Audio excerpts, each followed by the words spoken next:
Assalamualaikum semua. Zaman dah berubah. Kalau kita betul-betul nak kuatkan tim sekolah dalam MSD, realitinya ialah sekolah dengan kelab grassroots ni memang tak boleh berjalan berasingan.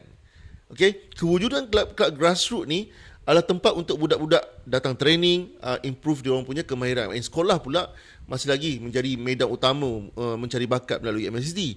Tapi something yang kita kena faham sekarang ni ialah tugas seorang guru zaman sekarang ni dia dah berubah. Dia tak sama dah macam dulu. Okey, cikgu sekarang ni bukan sekadar cikgu je kan. Dia cikgu sekarang ni dia dah nak kena jadi cikgu, jadi pengurus disiplin, nak tabik akademik, nak jaga kebajikan, lepas tu nak jadi coach, nak jadi cikgu sukan.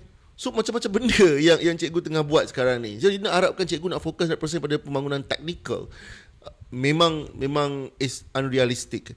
Kita tak naklah ulangi cara zaman dulu yang mana 2 minggu sebelum MSD barulah nak buat selection, lepas tu training, lari-lari sikit, dribble sikit, lepas tu buat two side sikit. No, it's not.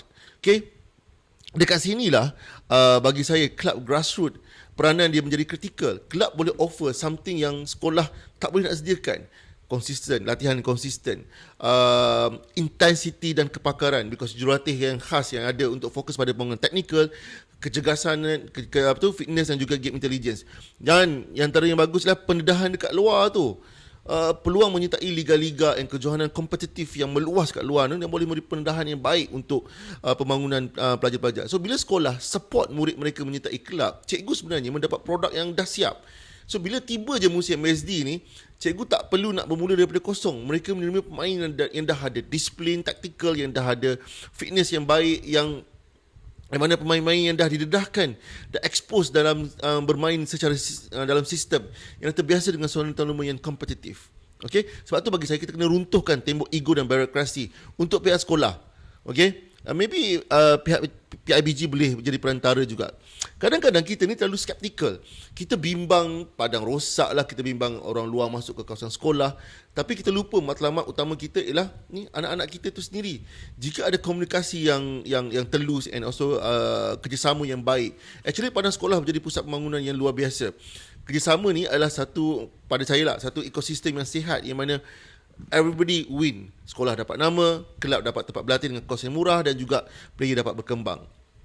Mungkin you all kena faham, mungkin cikgu-cikgu pihak sekolah kena faham, kelab grassroots ni dia bukan sekadar melahirkan player bola sepak sebenarnya. Ia adalah sekolah kehidupan, di mana atas padang ni budak-budak yang belajar tentang timing, contohnya tentang respect coach, respect rakan sepasukan, belajar bekerja dalam satu tim, belajar mengawal emosi waktu kalah, belajar waktu bangkit balik selepas gagal, belajar mengurus kemenangan. Mungkin player-player yang pelajar-pelajar yang kata apa, pendiam, belajar berkomunikasi. Okay, daripada dia orang duduk asyik dengan gadget. Right? So matlamat akhir kita sebenarnya ialah untuk melahirkan generasi yang baik, yang berjaya in future. Bola sepak ni just a medium. Sebab tu kerjasama, sinergi di antara pihak sekolah dengan pihak kelab grassroots ni dikena berjalan seiring. Sinergi ni sebenarnya at the end dia akan membentuk generasi muda yang berdisiplin tinggi, yang matang dan berani, yakin diri sendiri dan punya karakter yang kuat untuk face the future.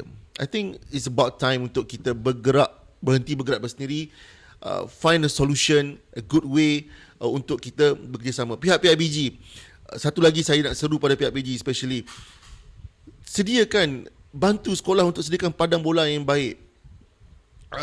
Kau tak tengoklah padang bola sekolah mana berlubang, berlopak, ada batu. It's not good for development. Okay? Dan pihak kelab boleh sediakan proper equipment, proper training equipment. Sekolah sediakan tempat. See how this synergy sebenarnya membantu anak-anak kita. Yang untungnya tu anak-anak kita sebenarnya yang akan menjadi pemimpin di masa akan datang. Assalamualaikum.